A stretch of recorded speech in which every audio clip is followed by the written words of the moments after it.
அவுதுல்லாஹிமினஷைத்தானிர்ரஜீம் பிஸ்மில்லாஹிர்ரஹ்மானிர்ரஹீம் அல்ஹம்துலில்லாஹ். பலஸ்தீன் மீட்பு போர் 433வது நாளை எட்டியிருக்கிறது. 433 நாட்களாக ஒரு ஹீராய் பேட்டில், ஒரு மிகப்பெரியதொரு சண்டையை ஒரு சிறு கூட்டம் போட்டுக்கொண்டிருக்கிறது என்பதை எல்லா அரசியல் நோக்கர்களும் இராணுவ நோக்கர்களும் பாராட்டுகிறார்கள். ஆனால் இஸ்ரேல் தன்னுடைய தாக்குதல்களை, அப்பாவி மக்கள் மீது நடத்துகின்ற அந்த தாக்குதல்களை ஒரு நொடியும் நிறுத்தவில்லை என்றே சொல்ல வேண்டும். நேற்றும் இஸ்ரேலில் Nusrat camp, Khan Younis, Beit Lohia, Jabalia இந்த இடங்களில் குண்டுகளை போட்டு அப்பாவிகளை கொலை செய்திருக்கிறது. 44,835 பேர் ஷஹீதாகி இருக்கிறார்கள். காசாவில் இருந்த ஒரே ஆர்த்தோபீடி டாக்டரையும் மருத்துவரையும் அது கொலை செய்திருக்கிறது. அதன் பிறகு உணவுகளை எடுத்து செல்பவர்களில் 14 பேரை கொலை செய்திருக்கிறது. இருந்தாலும் அதையே தாண்டி அந்த மக்கள் உணவுப் பொருட்களை கொண்டு போய் பட்டினி கிடக்கும் மக்களுக்கு கைகளிலே கொண்டு போய் சேர்க்கிறார்கள். அதன் பிறகு போராளிகள் குழு அல் காசம் நேற்று நெட்சாரிமை ஒரு பக்கத்தில் இருந்து தாக்கியிருக்காங்க. அல் அக்ஸா மாத்தேஸ் பிரிகேட்ஸ் என்று சொல்லக்கூடிய அல் அக்ஸா போராளிகள் நெட்சாரிமை இன்னொரு பகுதியில் இருந்து தாக்கி நெட்சாரிமை ஃபுல்லாக அங்கே இருந்த ஆயுதங்களை முழுமையாக எடுத்து சென்று இருக்கிறார்கள். இஸ்ரேலிய இராணுவத்தினர் ஓடி இருக்கிறார்கள். வழக்கமாக அவர்களை துரத்தி அழிப்பார்கள். நேற்று அதை செய்யவில்லை. ஏனென்று சொன்னால் கிடைத்த ஆயுதங்கள் அதிகம் என எடுத்துக்கொண்டு போய்விட்டார்கள். அதனால்தான் அவர்களால் தொடர்ந்து இவர்களை தாக்குகின்ற ஆயுதங்களை பெற்றுக்கொண்டு இருக்க முடிகிறது. அடுத்தது ஜபாலியாவில் 2 D9 புல்டோசரை தாக்கி இருக்கிறார்கள். அதுக்கு பின்னாடி வந்தவங்களும் அழிந்திருக்கிறார்கள். அதை விட பெருசு நேமர்னு சொல்லக்கூடிய ஒரு ஆர்ம்டு பர்சனல் கேரியர், அதாவது போராளிகளை, இராணுவத்தினரை அழைத்து செல்கின்ற ஒரு பெரிய டேங்க் அது.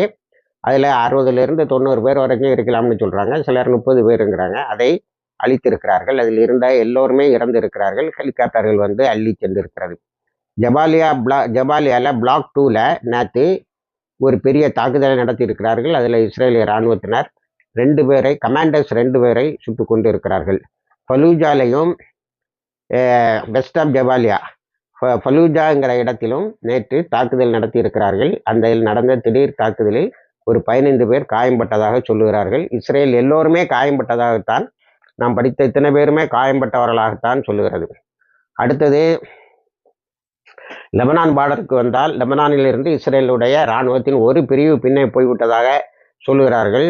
அந்த கியாம்ங்கிற இடம் நம்ம காணொலியை கவனித்து வந்தவர்களுக்கு தெரியும். கியாமை தான் எப்படியாவது கைப்பற்றிடணும்னு பார்த்தான். இப்போ அது லெபனானுடைய இராணுவத்தின் கைகளில் போய்விட்டது. அதனால் அதை பிடித்து பக்குவமாக லெபனானுடைய கைகளிலே கொடுத்துவிட்டு ஹிஸ்புல்லாவினர் பின்னுக்கு போய்விட்டார்கள்.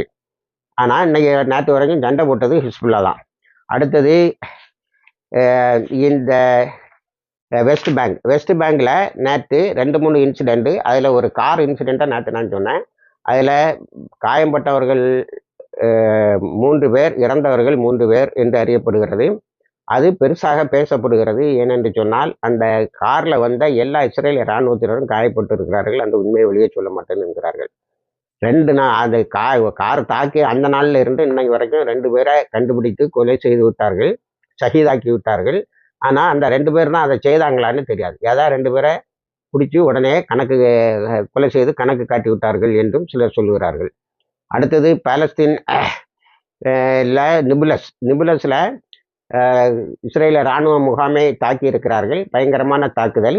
முஜாஹிதுகள் அல் காசம் சார்ந்தவர்களே பலர் ஷஹீதாகி இருக்கிறார்கள்.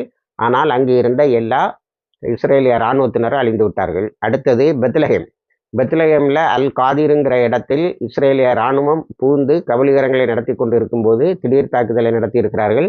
அதிலும் பலர் இறந்திருக்கிறார்கள். நேற்று மட்டும் மேற்கரையில் 30 பேர்கிட்ட இஸ்ரேலிய இராணுவத்தினர் அழிக்கப்பட்டும் காயம்பட்டும் இருக்கிறார்கள் என்பது தகவல். அடுத்தது சிரியாவுக்கு வருவோம் என்று சொன்னால், சிரியாவினுடைய நிலை மிகவும் மோசமாக இருக்கிறது. இப்போ சிரியாவை எப்படியாவது கொஞ்சமாவது பொருளாதார ரீதியாக முன்னேற்றலைன்னா வெளிநாடுகளுக்கு அகதிகளாக சென்றவர்கள் வரமாட்டாங்க. இப்போ அகதிகள் ஐரோப்பிய நாடுகளுக்கு சென்ற சிறிய அகதிகள் தான் கஷ்டப்படுறாங்களே தவிர, துருக்கி, லெபனான், ஜோர்டான், ஈராக் இங்கேயும் நிறைய, அதாவது 14 லட்சம் பேர் அகதிகளாக இருப்பதில் இந்த முஸ்லிம் நாடுகளில் மட்டும் துருக்கி, லெபனான், ஜோர்டான் அண்ட் ஈராக்கில் மட்டும் ஏறத்தாழ 9 லட்சம் பேர்கிட்ட இருக்கிறாங்க. இவங்க திரும்ப போகணும்னு சொல்லி கட்டாயப்படுத்தலை. ஆனால் அவங்க சொந்த இடங்களுக்கு போக வேண்டும் என்று விரும்புகிறார்கள். அதுக்கிடையில் ஹோம்ஸுங்கிற இடத்துல ஒரு கர்ஃப்யூ போட வேண்டியது வந்தது. ஏன்னா இவனும் சின்ன குழுக்கள் எதுவும் இருந்துச்சு சண்டை போடுறானா என்னன்னு தெரியல. ஆனால் இங்கே வந்தால் அவர்களுக்கு பெரிய கஷ்டம் என்னன்னா, no job, no homes, no safety. 3 விஷயங்கள் அவர்களை தடுக்கிறது என்று பொதுவான இராணுவ நோக்கர்கள் சொல்லுகிறார்கள். ஒன்று, இங்கே வந்தால் அவங்க இருந்த வீடுகள்லாம் இடிச்சு போச்சுது. 90% இல்லங்களை இப்போ இஸ்ரேல் இடித்தது இந்நேரத்தில் இடிச்சுக்கிட்டே தான் இருக்கான். டமாஸ்கஸை சுற்றி இருக்கக்கூடிய எல்லா இடத்தையும் அவன் அழிவுக்கு உட்படுத்தி கொண்டு இருக்கிறான். இப்போ அந்த கெமிக்கல் ஃபேக்ட்ரிஸை பயங்கரமாக தாக்குறான். அதிலிருந்து வரக்கூடிய புகை டாக்ஸிக் கேஸ் மக்களை அதிகமாக பாதிக்கிறது. இப்போ இந்த 14 லட்சம் அகதிகளும் எங்கெல்லாம் இருக்கிறாங்கன்னா, இல்லை 1,40,00,000 அகதிகள் எங்கெல்லாம் இருக்காங்க, 113 நாடுகளில் இருக்கிறாங்க. அதில் அரபு நாடுகளில் தான் அதிகம். வெஸ்ட்டுக்கு போனவங்க தான் ரொம்ப கஷ்டப்படுறாங்க. ஸ்பெயினில் கொத்தா இப்போ 10 லட்சம் பேர் போயிருக்காங்க. ஆனால் அவர்களுக்கு வேலை, வீடு, பாதுகாப்பு இந்த 3ம் இருந்தால் வந்து விடுவார்கள் என்று சொல்கிறார்கள். இந்த 3ம் இல்லை. இந்த 3ஐயும் கொடுக்க வேண்டியதா இப்பொழுது முக்கியமான வேலை என்று எல்லா இராணுவ நோக்கர்களும் அரசியல் நோக்கர்களும் சொல்லுகிறார்கள். இப்போ இந்த ஹெச்டிஎஸ் தலைவர் துருக்கி, கத்தர் 3ம் எப்படி அந்த பொருளாதாரத்தை நாம் மீட்பது, இஸ்ரேல் அப்படி விட்டுருவோம். இப்போ சண்டை போட்டால் உள்ளதும் போட்டுடா உள்ளகண்ணான்னு ஆயிரும். அதனால் இஸ்ரேல் அப்படி இருந்துட்டு போட்டோங்கிற முடிவுக்கு வந்த மாதிரி தெரிகிறது. இது ஒரு நல்ல சைன் இல்லை. ஆனால் ஈரான் சொல்லக்கூடிய அந்த திட்டம் இப்போ சிரியாவுக்கு போச்சுன்னா மக்கள் இன்னும் அதிகமாக அழிவார்கள். ஏதாவது ஒரு காலகட்டத்தை எடுத்து தான் இஸ்ரேலை விரட்ட முடியும் என்பதுதான் நிலை. அப்போ இஸ்ரேலு சிரியாவில் நிரந்தரமாக பள்ளிக்கொள்ள இருக்கிறது என்பதுதான் இப்பொழுது உள்ள நிலைமை. அடுத்தது, ட்ரம்ப் நான் வந்த உடனே காசாவில் ட்ரூஸை கொண்டு வந்துடுவேன் சொல்லியிருக்கேன். அதுக்கு அவன் சொல்லக்கூடிய காரணம் கொஞ்சம் நம்பகரமாக இருக்குது. 5 வருஷத்துக்கு ஒருக்க இஸ்ரேல் இப்படி கூட்டுப்படுகொலைகளை செய்வதை நாம் பார்த்து கொண்டு இருக்க முடியாது.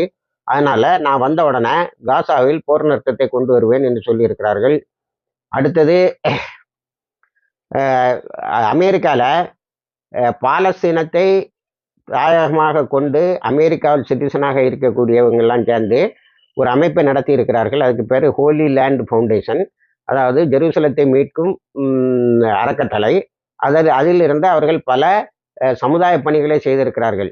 சமுதாய பணி பெரும்பாலும் பாலஸ்தீன்லையும், பாலஸ்தீன மக்கள் எங்கெல்லாம் அகதிகளாக இருக்கிறார்களோ அதற்காக நிறைய பணங்களை வசூலித்து கொடுத்திருக்கிறார்கள். அவர்களே 2001 அமெரிக்காவை ஏற்பாடு செய்த 9/11 தாக்குதலில், இரட்டை கோபுர தாக்குதலுக்கு பிறகு கைது செய்திருக்கிறார்கள்.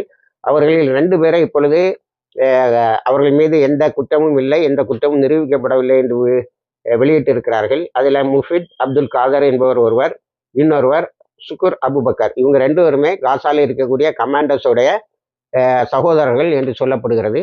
இப்படி ஓரளவுக்கு ஒரு ரிலீஃப் இந்த மக்களுக்கு கிடைத்திருக்கிறதா. ஆனால் 23 ஒருவர் 16 வருடங்களுக்கு பிறகும், ஒருவர் 21 வருடங்களுக்கு பிறகும் விடுதலை செய்யப்பட்டிருக்கிறார் என்று செய்திகள் வருகின்றன. காசாவில் மட்டும் யுத்தம் உக்கிரமாக நடக்கிறது. ஷஹீதுகளின் எண்ணிக்கை அதிகமாக ஆகி கொண்டு வருகிறது. இணைந்திருங்கள். எல்லா தகவலையும் தருகிறோம். வாழ்கிறதா வாழ்நாள்